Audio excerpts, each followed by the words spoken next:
The Chronicles of Narnia, The Horse and His Boy, Chapters 8 to 11. Chapter 8, in the House of the Tisroc. Aravis and Lazarline spotted 3 men, and they were the Tisroc, Prince Rapidash, and a Ch8, Aravis's fiancé. Okay, so those 3 came in the room, and Rapidash began quickly what he was upset about. He was upset about his own father, the Tisroc. May he live forever. He complained that the Tisroc had something wrong, that he couldn't conquer Narnia, and that was that the Tisroc persuaded Prince Rapidash to stand first and see if they had not merely moved around the point into better anchorage. And now because of that, he complained that he couldn't conquer Narnia. And he also complained that he couldn't marry Queen Susan. And so he told the Tisroc his plan about marrying Susan and conquering Narnia by himself. This is their exact plan. That night, he will take 200 horses and ride across the desert. Then, Tisroc should pretend he knows nothing of his going, Rabadash's going. Then, on the second morning, he will be at the gate of Anvard of King and its kingdoms, and they are prepared and they are at peace with the Tisroc, so they wouldn't know they would attack, and he would swipe off Anvard. Then he would ride through the pass, then through Narnia to Cair Paravel. The High King won't be there, so he should find Cair Paravel, and it will be with open gate, and he shall ride in. And he said he will spill as little Narnia blood as possible.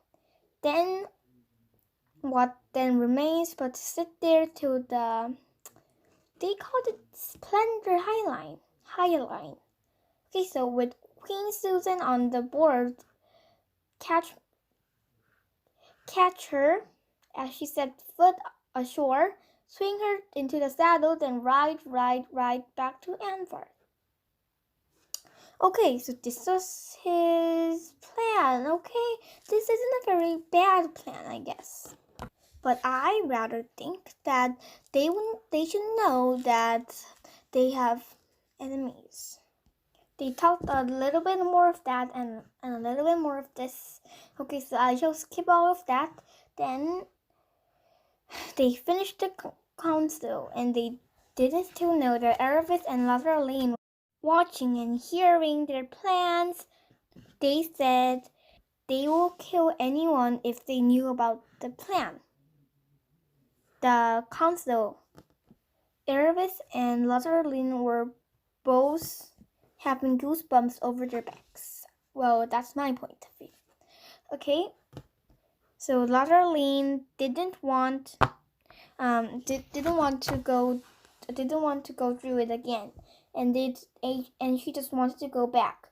But Aravis had the opposite thinking, and she forced Lazarline to have her there. Okay, so finally Aravis won, and Lazarline delivered her to the water gate and the castle. They waved bye-bye, and she got to the desert, and there she met Hwin, Bree, and Ch8. Finally, the 4 met, and they began their long trip to Arkland, so they could warn King Loon that 200 soldiers, and they were under Rapidash, and they had to tell him that they were coming.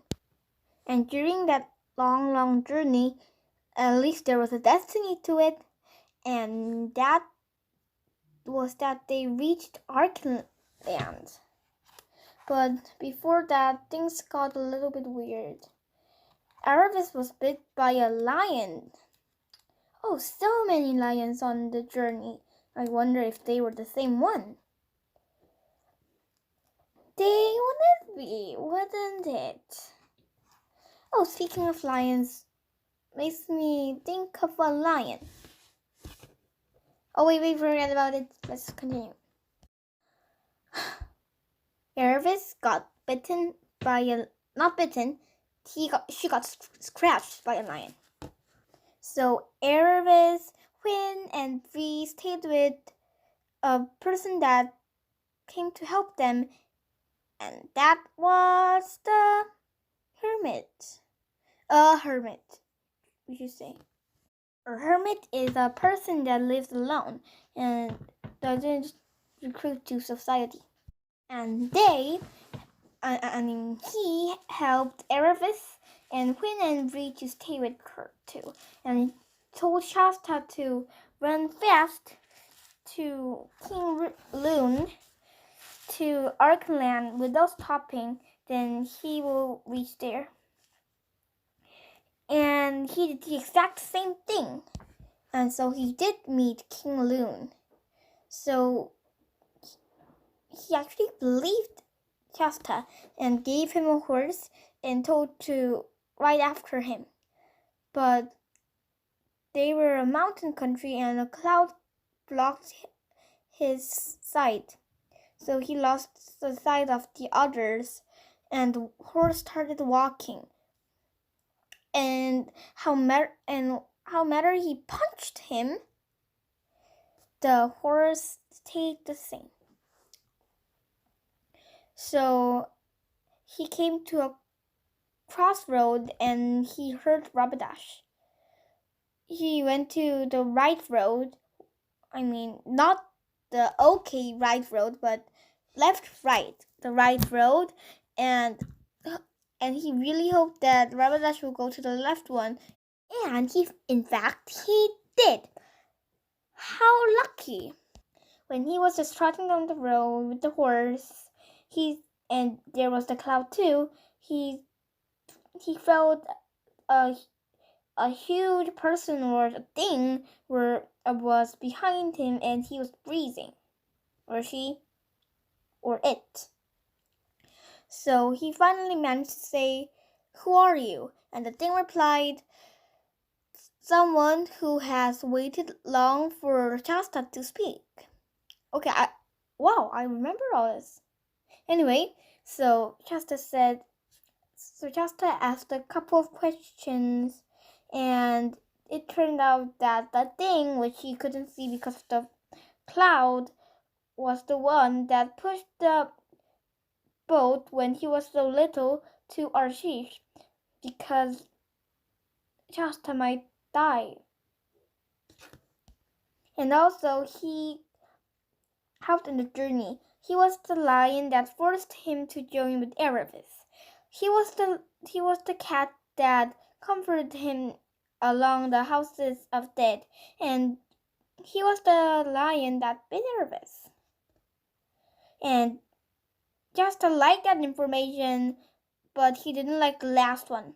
He was curious why the thing had scratched Aravis, but the thing didn't tell him, and the thing had a deep voice.